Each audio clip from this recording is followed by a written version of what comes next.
Шарль Мишель.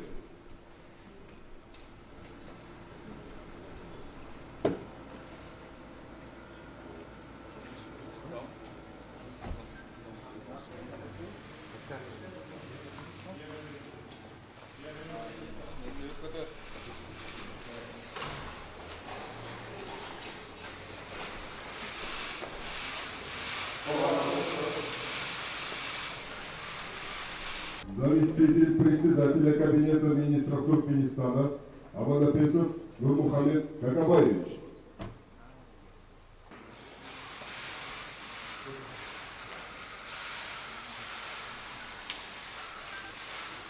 Президент Республики Казахстан Токаев Касым-Жомарт Кемелевич.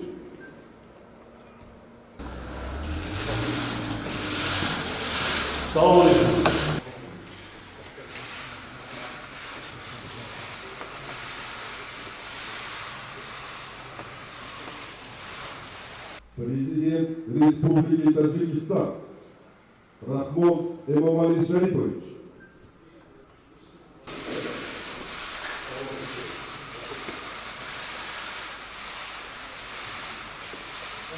Президент Республики Узбекистан Мирзияев Шавкат Мирамонович.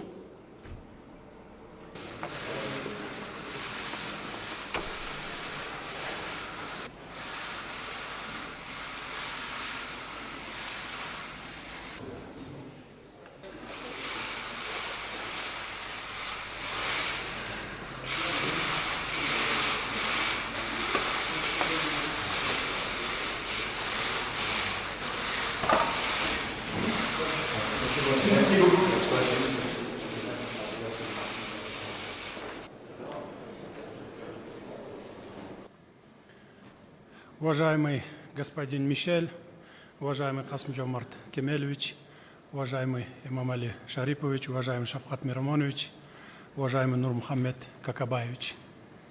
Сердечно приветствую вас и членов ваших делегаций на гостеприимной земле Кыргызстана, на берегу озера Уссик-Куль, жемчужины нашей страны.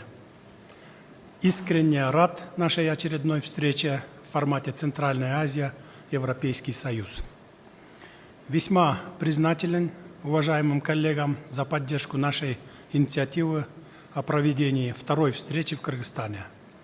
Думаю, выражу общее мнение, если отмечу, что первая встреча в Астане в октябре прошлого года под председательством уважаемого Касым-Жомарта Кемелевича прошел очень успешно и задал направление нашей совместной работы. Отрадно, что динамика взаимодействия и контактов в рамках различных механизмов и платформ, появление новых перспективных направлений сотрудничества и, самое главное, наше общее стремление к развитию стратегического партнерства между Центральной Азией и Европейским Союзом создают благоприятные возможности для регулярных встреч на высшем уровне. Надеюсь, что Чолпан-Атинская встреча предоставит нам возможность обменяться мнениями по широкому кругу вопросов, что позволит укрепить взаимопонимание и сотрудничество между странами Центральной Азии и Европейским Союзом. Сейчас, уважаемые коллеги, на правах принимающей стороны я хотел бы передать слово для выступления президенту Европейского Совета, его превосходительству господину Шарлю Мишелю. Прошу вас, господин Мишель, вам слово.